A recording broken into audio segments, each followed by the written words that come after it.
Dexter has hundreds of disturbing moments, but among these disturbing moments, there were some that were on another level and were downright terrifying. From a disastrous Thanksgiving dinner to Dexter brutally killing someone in front of a civilian, here are 5 of the most messed up episodes from the show. Starting with the Thanksgiving dinner that Dexter had with Arthur Mitchell, aka the Trinity Killer. In Season 4, Episode 9, Hungry Man, Dexter follows Trinity's son Jonah. Soon, Jonah confesses to Dexter that his father hits him and treats his mother and sister terribly. I know it looks like we have the perfect fucking family, but in that house, when he's there, it's not a life. But he couldn't have been more wrong. Dexter shows up at Arthur's front door and joins them to cook. Everything seems to be going great, and he grips Jonah's hand tightly, takes one of his fingers, and breaks it like a twig. Then he says, "And that's for my windshield." Outside, Rebecca and Dexter are picking roses.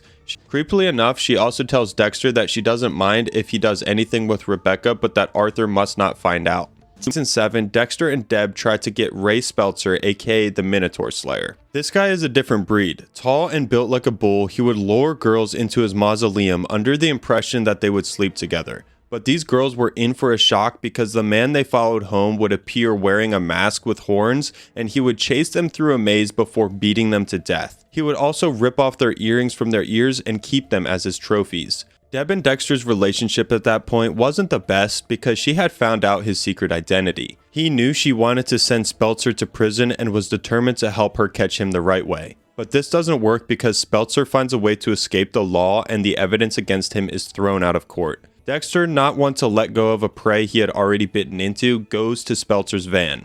Unfortunately, Speltzer knocks him over the head and he loses consciousness. When he regains it, he finds himself in Speltzer's maze, and soon enough, the Minotaur himself shows up with an axe in his hand. I don't run. I make people run. However, I do run if there's a bull coming after me with an axe. Dexter takes off running, and we see just how sick Speltzer is. He must have enjoyed seeing all those girls running for their lives only to get more and more lost in the maze with nowhere to run. And the worst part is why he did it. All the women that he chose looked like his mother. This sick guy targeted women who looked just like his mother because he wanted to be sexually involved with her. Deb pointed this out during her interrogation with him, and he got so riled up that he gave a confession without thinking. That one was really messed up.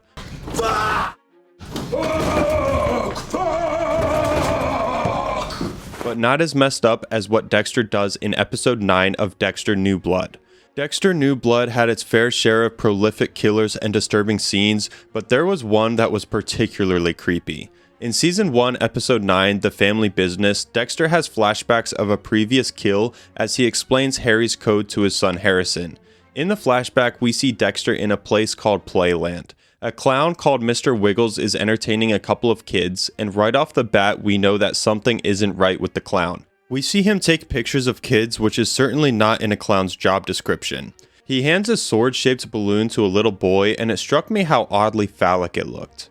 He smiled at the boy in a disturbing way as he watches him run off. When Dexter breaks into Mr. Wiggles' home, he discovers pictures of dead little boys dressed like clowns. This seals the creepy clown's fate. Just before Dexter kills him, we see Mr. Wiggles smiling and singing while stroking the picture he took of the young boy earlier.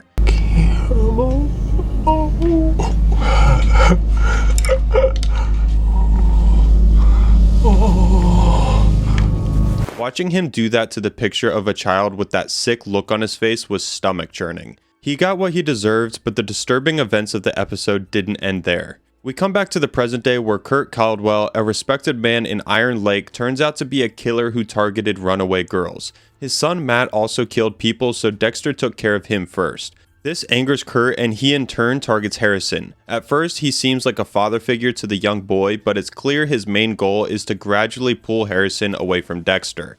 This works for a moment, but Harrison and Dexter soon bond over Harry's code. Dexter tells Harrison that they need to find evidence that Kurt is a killer, and so they go to his place. They find an underground bunker where he keeps his trophies. Now, trophies are not a new thing in the show. Most killers we saw from the original series and even New Blood kept trophies. But Kurt didn't keep earrings or pictures or blood slides. No, that's child's play for him. He kept the well-preserved bodies of his victims. And by well-preserved, I mean brushed hair, eyeshadow, lipstick, full-on makeup.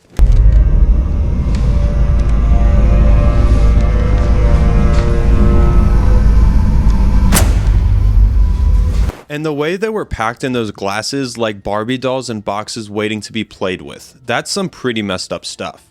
After Dexter stabs him, the creepiest part of the episode is when he butchers him. Watching Kurt's flesh jiggle as Dexter cuts through his arm is nauseating. He speaks to Harrison like a science teacher conducting an experiment, telling that he cuts his victims up for easier transport. I generally cut them into 9 pieces, depending on how big they are, for ease of transport. He says it so plainly without emotions, like he isn't stuffing human parts into a garbage bag. But Harrison can't be as clinical when it comes to taking a human life, and eventually the sight of Kurt's blood on the floor rushing towards him is too much to bear. He goes outside for fresh air. Guess he's not cut out for the family business. Though that might be a good thing considering the gory scenes that Dexter has had to see while carrying out his work, like what he saw in Season 8, Episode 8 of the original series.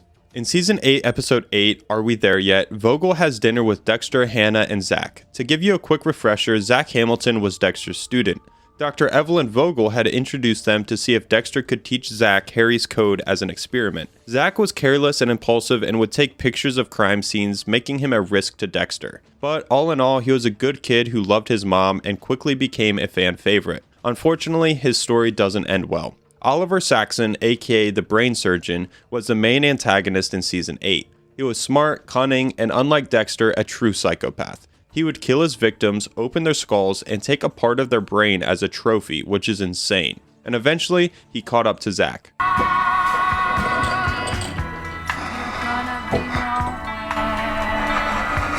Now the messed up part is the fact that Zach was still breathing when Dexter found him with his skull open. To see such a young man who had so much potential brutally murdered made me sick to my stomach.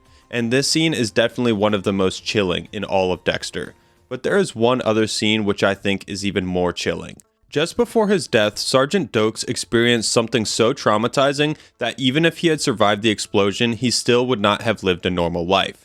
In Season 2, Episode 10, Something About Harry, Dexter struggles with Dokes' capture. He has him locked up in a cage at the cabin and has no idea what to do with him. He contemplates killing him but decides against it since Dokes doesn't fit the code. Then he got the bright idea to frame Dokes. He decides to kill Garza in the cabin while Dokes watches. Dexter tells Dokes that Garza is his last victim, revealing his plan to frame Dokes. The look on Dokes' face when he understands Dexter's plan is so heartbreaking and he begins to plead with Dexter. But Dexter is on a mission and he refuses to listen.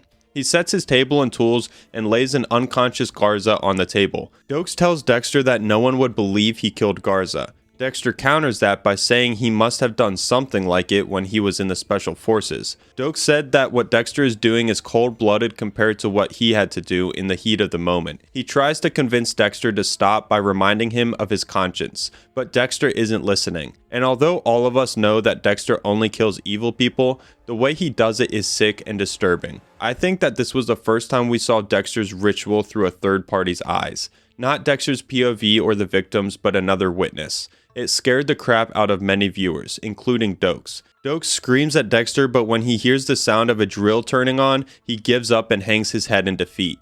Don't do this!